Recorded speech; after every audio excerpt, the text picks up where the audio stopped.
విష్ణురూపాయ వ్యాసరూపాయ విష్ణవే నమో వై బ్రహ్మనిధయే వాసిష్ఠాయ నమో నమః. ఆదిశంకర భగవత్పాదులు సాక్షాత్ పరమశివుని యొక్క అవతారం.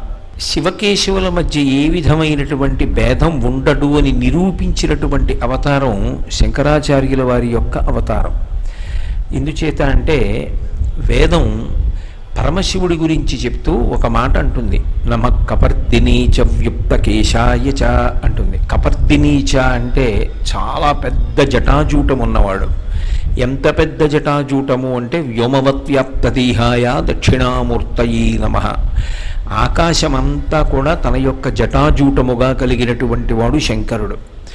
అంత పెద్ద జటలు కలిగినవాడు గంగానది యొక్క స్పర్శ చేత ఎర్రని జటలతో ఉంటాడు కాబట్టి అరుణజటీశ్వరుడు అని ఆయనకు ఒక ప్రత్యేకమైనటువంటి పేరు. ఇప్పటికీ తమిళనాడులో ఎక్కువగా ఆ పేరు పెట్టుకుంటూ ఉంటారు, అరుణజడాయ్ అని పేరు పెట్టుకుంటూ ఉంటారు, అరుణజటీశ్వరుడు అని. ఆయనకున్నటువంటి జుత్తు సంబంధంగా ఆయనకి కొన్ని నామాలు ఉన్నాయి. అంత పెద్ద జుత్తు కలిగినటువంటి శంకరుడు తల మీద ఒక్క వెంట్రుక కూడా లేకుండా కేవలము బోడిగుండుతో ఈ భూమి మీద ఒకప్పుడు అవతరించాడు. వ్యుక్తకేశాయ చ, ఒక్క వెంట్రుక కూడా లేనటువంటి గుండుతో కూడుకున్నవాడై ఈ భూమినంతటినీ కూడా, ప్రత్యేకించి భరత భూమినంతటినీ కూడా పర్యటించాడు. అలా వచ్చినటువంటి అవతారమే శంకరాచార్యుల వారి అవతారం. శంకరాచార్య స్వామి వారి అవతారంలో సన్యాసాశ్రమాన్ని స్వీకరించి ప్రవర్తించారు కనుక వారు శివుని యొక్క అవతారంగా పెద్ద జటాజూటాన్ని పెంచేటటువంటి అవకాశం లేదు. అందుకని నమ కపర్దినీచ వ్యుక్తకేశాయ చ. అటువంటి శివుడు శంకరాచార్యుల వారిగా రావడానికి ఏది ప్రధానమైన కారణము అంటే, ద్వాపరయుగం చిట్ట చివరిలో కృష్ణ పరమాత్మ ఒక మాట అన్నాడు, యదా యదా హి ధర్మస్య గ్లానిర్భవతి భారత అభ్యుత్థానమధర్మస్య తదాత్మానం సృజామ్యహం. ఎప్పుడెప్పుడు ధర్మమునకు ఇబ్బంది కలుగుతుంటుందో, ఎప్పుడెప్పుడు ధర్మమునకు హాని చెయ్యాలనేటటువంటి వారి సంఖ్య ఈ భూమి మీద పెరుగుతూ ఉంటుందో అప్పుడప్పుడు నేను అవతారమును స్వీకరించి ఈ భూమి మీదకొచ్చి ధర్మమును పాడు చెయ్యాలనుకుంటున్నటువంటి వాళ్ళని తుదముట్టించి మళ్ళీ ధర్మ సంస్థాపన చేస్తాను, ధర్మాన్ని ప్రతిష్ఠిస్తాను అని చెప్పి ప్రతిజ్ఞ చేసి ఉన్నాడు. అలా ధర్మ సంస్థాపన కోసమని ఎన్నో అవతారాలు స్వీకరించాడు. వేదోద్ధారణ మందరాభరణ వృద్ధి ధర్మ నిర్మాణ ప్రహ్లాదత్రాణ బలిప్రతారణ నృపాహంకార నిర్వాపణ వైదేహీ రమణ ధనంజయ జయ వ్యాపార పారీణ క్షోణీ దివ్యత్కరుణ తమోహరణ తండ్రి వెంకటేశ ప్రభో అంటారు. ఎన్నో అవతారాలు స్వీకరించి ప్రతి అవతారంలో కూడా ధర్మ సంస్థాపన కోసమని అధర్మ మార్గాన్ని ప్రచారం చేసేటటువంటి వాళ్ళు, అధర్మాన్ని అనుష్ఠించేటటువంటి వాళ్ళు, ధర్మమునకు హాని చేసేటటువంటి వాళ్ళని మట్టుపెట్టాడు.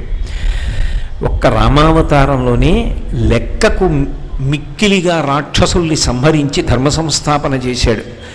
బండన భీముడు అర్థజన బాంధవుడుజ్వల బాణతూణ కోదండ కళాప్రచండ భుజతాండవ కీర్తికి రామమూర్తికిన్ రెండవ సాటి దైవమిక లీడనుచున్ గడకట్టి భేరికాడండ నిడతంబుల జండము నిండ మత్త వేదండము నిక్కి చాటెదను దాశరథి కరుణాపయోనిధి అంటాడు గోపరాజు గారు.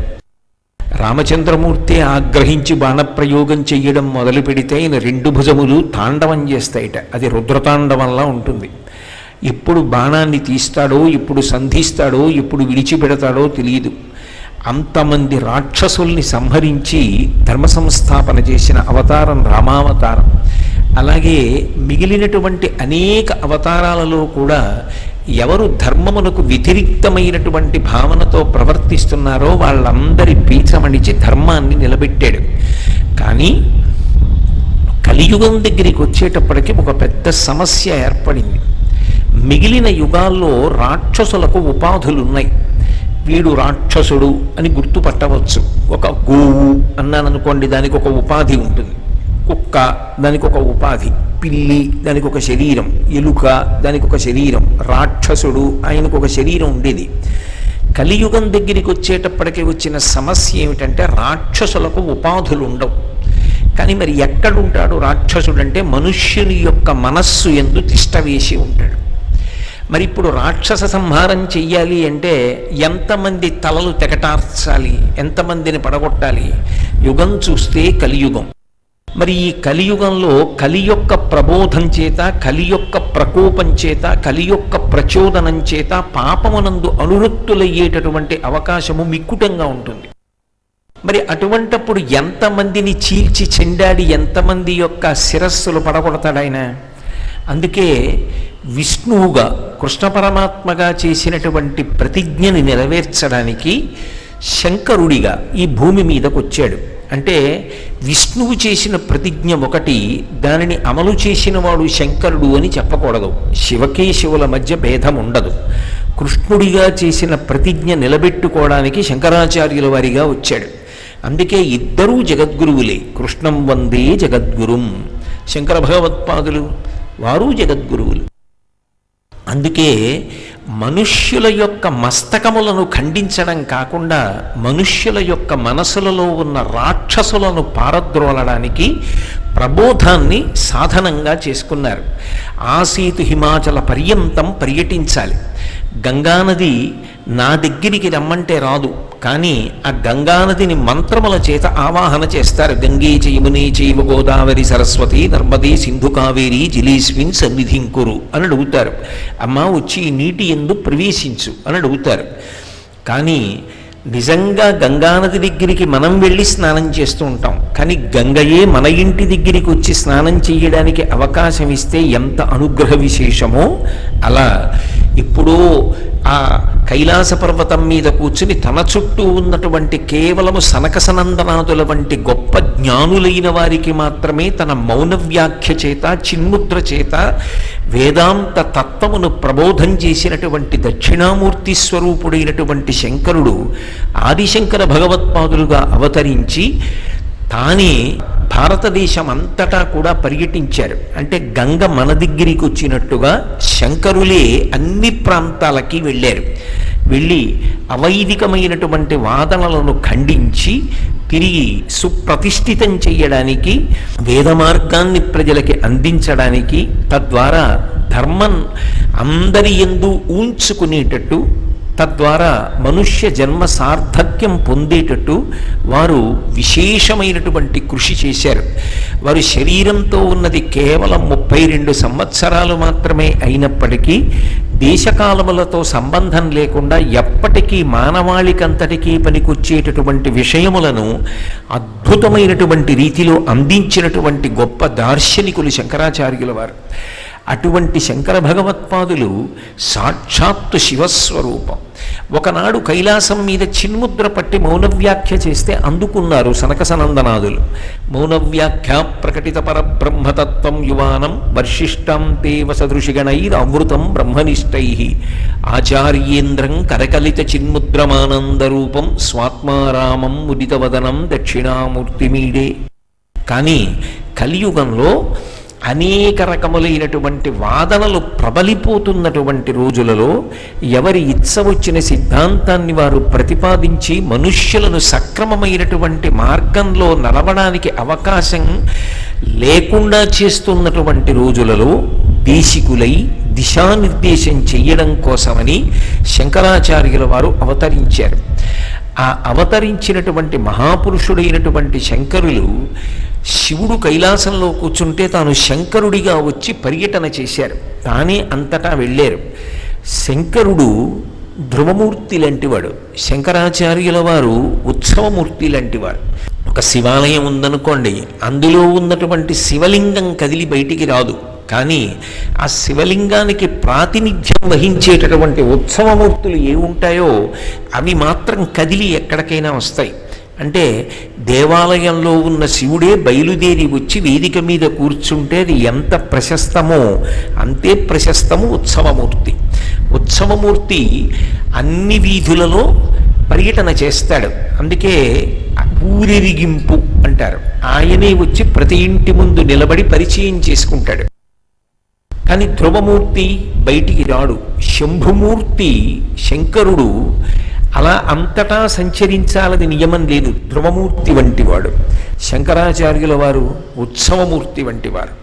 ఆయన యావత్ భారతాన్ని పర్యటించారు. అది సన్యాసాశ్రమం అయితేనే ఆయనకి సాధ్యం. బ్రహ్మచారి అనుకోండి గురువుగారి దగ్గర కూర్చుని పాఠం నేర్చుకోవాలి. గృహస్థ అనుకోండి ఎక్కువ కాలం కుటుంబాన్ని విడిచిపెట్టి వెళ్ళిపోవడానికి ఉండదు. భార్యాబిడ్డల్ని ధార్మికమైనటువంటి ఆర్జన ద్వారా పోషించుకోవాలి. వానప్రస్థ అనుకోండి వైరాగ్యంతో అంతర్ముఖత్వాన్ని పొంది శాశ్వతమైనటువంటి వస్తువుని తెలుసుకునేటటువంటి ప్రయత్నంలో కఠినమైన నియమములను పాలన చెయ్యాలి. సన్యాసి అనుకోండి సర్వసంగ పరిత్యాగి అయి అన్నీ విడిచిపెట్టి కేవలము ఆత్మ సంబంధంతో ఉండాలి. సన్యాసి అయితే ఒక్కచోట మాత్రమే ఉండాలని నియమం లేదు, అంతటా తిరగవచ్చు. బ్రహ్మచారి తిరగలేడు, గృహస్థు తిరగలేడు, వానప్రస్థు తిరగలేడు.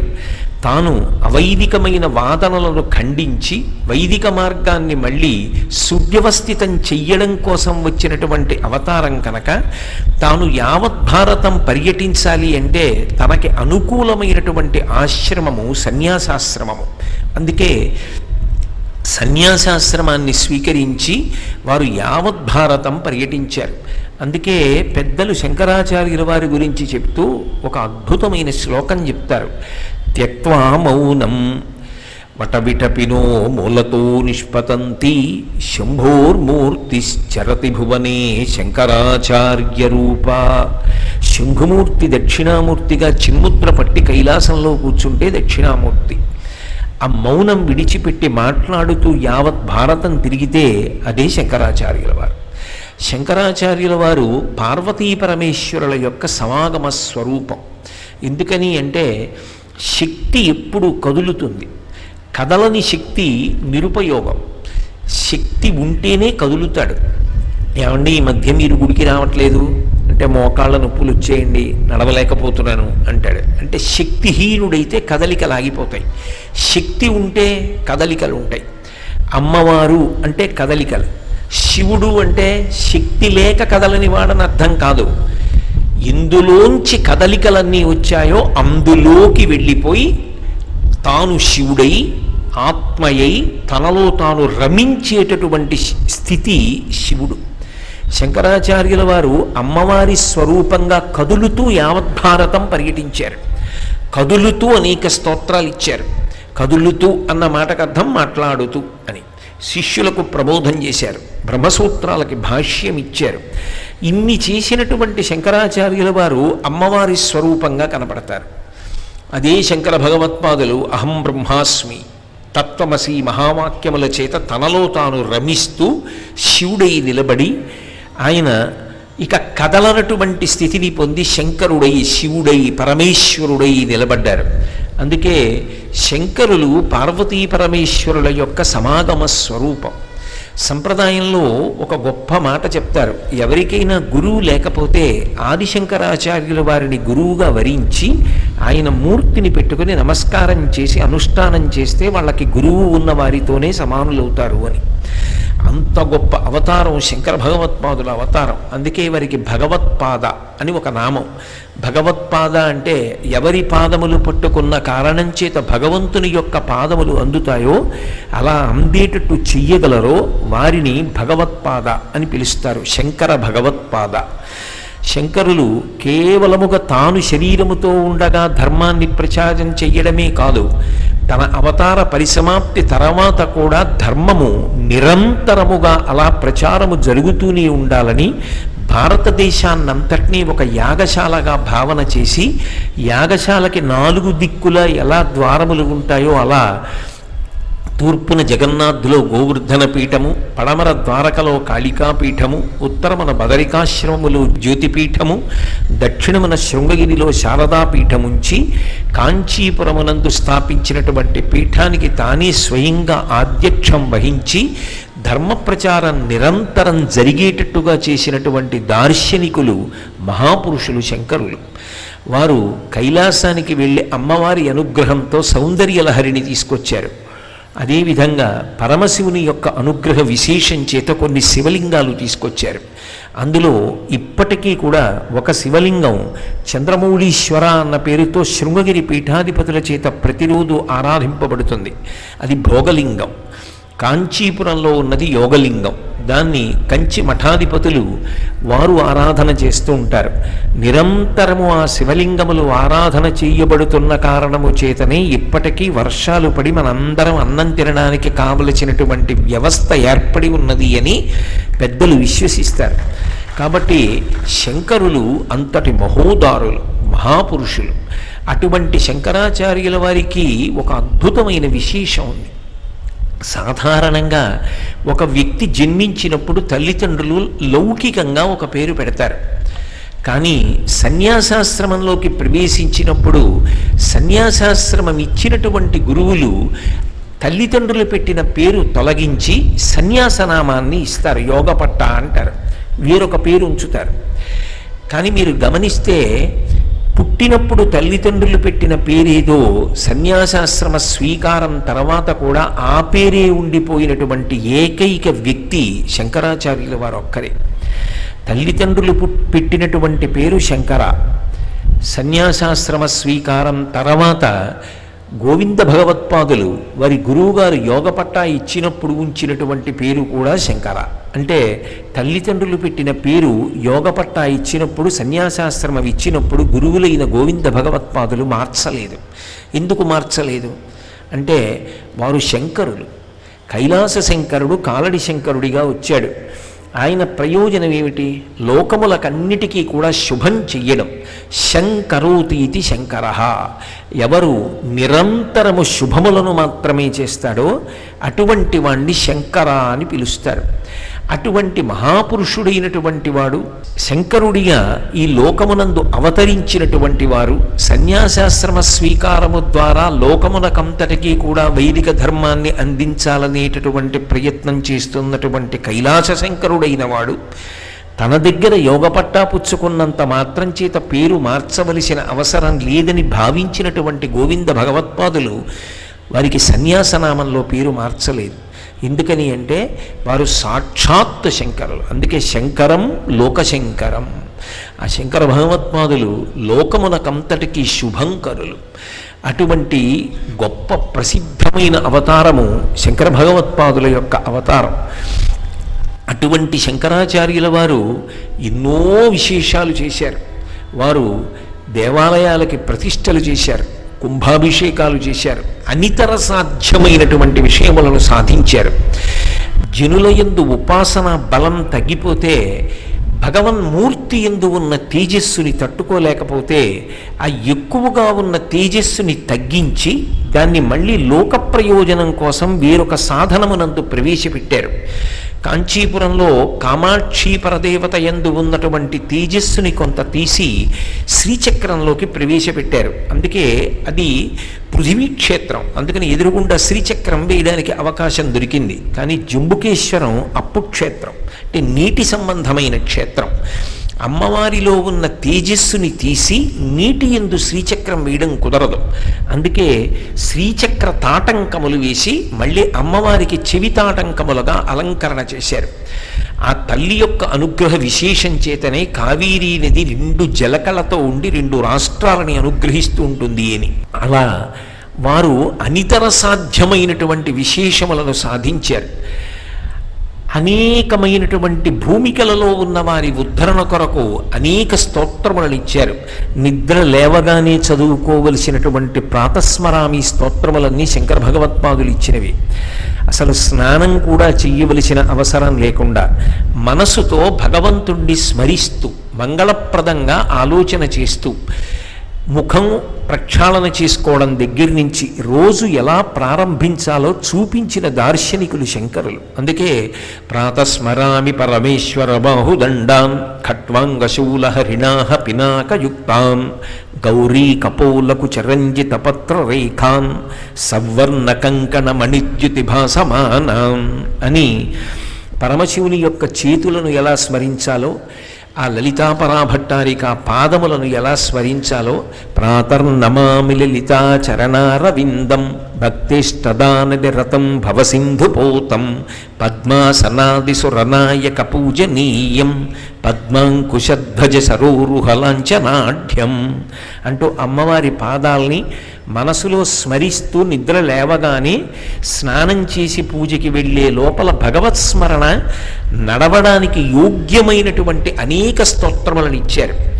అంతేకాదు, వారి దృష్టిలో అనేక పాత్రలలో ఉంచబడినటువంటి ఒకే జలం భగవంతుని యొక్క మూర్తులు. ఆయన ఎప్పుడూ దేనికి మధ్యలో భేదాన్ని పాటించలేదు. అందుకే మీరు జాగ్రత్తగా గమనిస్తే శంకరాచార్యులు వారు ఒక స్తోత్రం చేస్తూ వేరొక రూపాన్ని అన్వయం చేస్తారు. వారు ఒకప్పుడు సౌందర్యలహరి చేస్తున్నారు. సౌందర్యలహరి అమ్మవారి పరంగా స్తోత్రం, కానీ ఆయనకి అత్యంత ప్రీతి శ్రీకృష్ణ పరమాత్మ, ఆయన కులదైవం. పూర్ణానదిలో ఆ దేవాలయం మునిగిపోయినప్పుడు శంకరాచార్యులు వారిని అడిగితే తీసుకొచ్చి ఒడ్డున ప్రతిష్ఠించారు. కృష్ణ పరమాత్మ అంటే ఆయనకి ప్రత్యేకమైన ప్రేమ, ప్రత్యేకమైన భక్తి. సౌందర్యలహరి అమ్మవారి గురించి స్తోత్రం చేస్తూ అకస్మాత్తుగా ఆయన హరిస్మరణ తీసుకొచ్చారు, విష్ణు స్పర్శ తీసుకొచ్చారు అందులోకి. అవిద్యానామంతస్తిమిరమిహిరోద్వీపనగరి జడానాం చైతన్యస్తబక మకరంద శృతిచిరి దరిద్రాణం చింతామణిగుణనిక జన్మజలధౌ నిమగ్నానాం దంస్ట్రా మురరిపు వరాహస్య భవతి అంటారు. మురరిపు, మురాసురుడు, అటువంటి రాక్షసుని యొక్క శత్రువైనటువంటి వాడు మురారి కృష్ణ పరమాత్మ. అమ్మవారి పాదాన్ని ఆదివరాహమూర్తి యొక్క దంస్ట్ర కోరతో పోల్చారు. ఆయన ఎన్నడూ భేదభావములు పాటించలేదు. దేవతా స్వరూపముల మధ్యలో భేదాన్ని ఆయన ఎన్నడూ చూడలేదు. ఒకే భగవంతుని యొక్క రూపములు ఇన్నిగా ప్రకాశిస్తూ ఉంటాయి అని కీర్తించారు.